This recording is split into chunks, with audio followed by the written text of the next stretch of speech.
पदस्थ हूँ और मुझे एक्चुअली मेंटरिंग विजिट करनी रहती है। तो मेंटरिंग विजिट में मुझे CBMO सर के साइन चाहिए होते हैं। तो मैंने उनको कॉल किया, मैंने कहा सर मुझे आपकी साइन चाहिए, आप कहाँ पर हैं? तो उन्होंने कहा कि मैं अभी CMHO ऑफिस में हूँ, आप वहाँ आकर मुझसे साइन ले लीजिए। मैं जब CMHO ऑफिस पहुँचा, कौन है ये डॉक्टर प्रमोद वाचक। अच्छा, हाँ, कहाँ पे पदस्थ है? ये सिविल हॉस्पिटल परासी में पदस्थ है। अच्छा। और जब मैं CMHO ऑफिस पहुंची तो उन्होंने उनसे कॉल किया कि सर आप तो यहाँ पे है नहीं, मैंने आपको देख लिया। तो वो कहने लगे कि मैं वहाँ नहीं हूँ, मैं अपने निजी क्लिनिक आ गया हूँ, तो मेरे निजी क्लिनिक आकर मुझसे साइन ले लो। मैंने कहा सर मैं आपकी निजी क्लिनिक नहीं आ पाऊंगी क्योंकि मुझे एड्रेस नहीं पता है और मैं कहाँ भटकूंगी। तो उन्होंने कहा कि नहीं, मैं आपको एड्रेस बता रहा हूँ। बार बार मुझे आने के लिए फोर्स किया उन्होंने। तो फिर मैं उनके निजी क्लिनिक जैसे तैसे गई तो वहाँ पे वो अकेले थे और अकेले थे। मैं वहाँ बैठी, जैसे मैंने मेंटरिंग विजिट की, चेकलिस्ट उनके आगे पहुंचाई तो उन्होंने मुझे तो पहले बहुत गंदी निगाहों से देखा। उसके बाद फिर मुझे कहा कि साइन के बदले मुझे क्या दोगी, मुझे भी तो कुछ चाहिए होगा। तो मैंने एकदम घबराकर पूछा कि सर आपको क्या चाहिए, मुझसे पैसे चाहिए क्या? उन्होंने कहा पैसा किसको चाहिए, तुम तो समझदार हो, मुझे क्या चाहिए? तो ऐसा बोलकर मेरे पास नजदीक आने की कोशिश किया और मेरा हाथ पकड़ा। तो फिर मैंने डर के मारे फिर मैंने बोला कि सर मेरे मामा जी बाहर खड़े हैं, आप जल्दी साइन करिए, मुझे जाना है। तो वो भी डर गए कि अरे इसके साथ कोई आया है, अकेली नहीं है। तो उन्होंने भी तुरंत साइन किया और मुझे चेकलिस्ट थमा दी और मैं वहां से निकल गई। जैसी भी निकली तो मैंने अपने कलीग्स को, अपने फैमिली मेंबर्स को इस घटना के बारे में बताया। और ये घटना 4 मार्च के समथिंग है, 4 मार्च की है।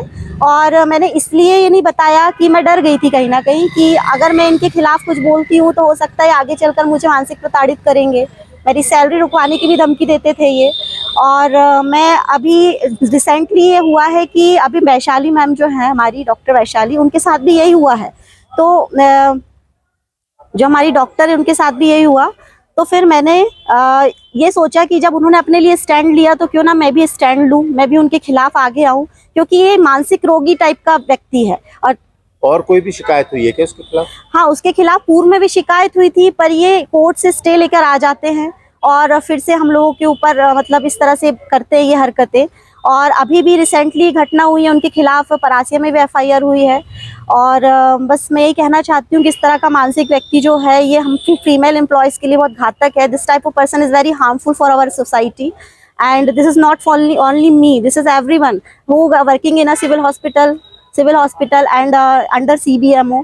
तो मैं ये रिक्वेस्ट करती हूँ कि इनके ऊपर जल्द से जल्द कार्रवाई की जाए।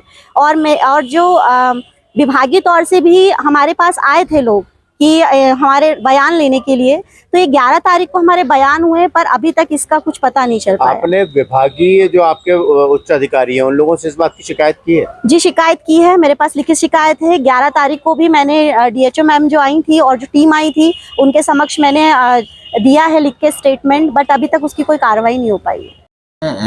BMO है, CBMO मतलब CBMO है प्रमोद वाचक, इनके खिलाफ एक छेड़खानी की रिपोर्ट आई है और छेड़खानी करने वाले कोई और नहीं, उन्हीं का स्टाफ है और नर्सिंग ऑफिसर हैं जो हमारे पास आके बताया इन्होंने कि आज से लगभग 2-3 महीने पहले मार्च के महीने में एक निरीक्षण रिपोर्ट पे साइन करवाना था। वो उस दिन हॉस्पिटल नहीं पहुंचे थे, अर्जेंट साइन कराना था। उन्होंने फ़ोन से बात की थी उनसे, तो वो बोले कि मैं यहाँ पे डिस्ट्रिक्ट हॉस्पिटल में हूँ, आप यहीं आके साइन करा लें।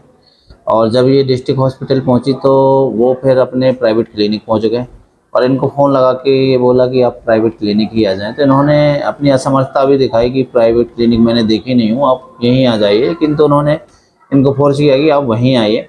जब ये प्राइवेट क्लिनिक पहुँचती हैं तो वहाँ पे उन्होंने अपने चैम्बर में बुलाया और साइन करते करते इनके साथ बुरी नीयत से उन्होंने कुछ बातचीत भी की और इनका हाथ पकड़ने की कोशिश करने लगे और ये घबराहट इनको घबरा गई और फिर एकदम से वहाँ से भागी हूँ।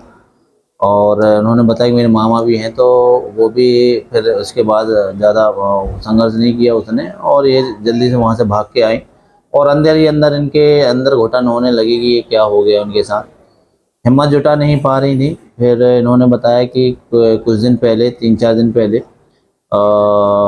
एक मैडम ने भी उनके खिलाफ आवाज़ उठाई, क्योंकि वो उसी तरीके की नीयतखोर आदमी है इन्होंने बताया। तो उन्होंने आवाज़ उठाई, तब जाके इनको एक अंदर कॉन्फिडेंस पैदा हुआ और इन्होंने फिर अपने पति और अपने रिश्तेदारों को बताया, जिन्होंने बोला कि नहीं इस तरीके के व्यक्ति है तो इसके खिलाफ आवाज़ उठा और आज छेड़खानी की रिपोर्ट करने आई हैं। हमने डॉक्टर के खिलाफ 354 और 506 IPC, चूँकि यह नए कानून लागू होने के पहले की घटना थी, उसमें हमने कायमी कर ली है और इसमें शीघ्रता से ही इसमें आगे की कार्रवाई कर ली जाएगी।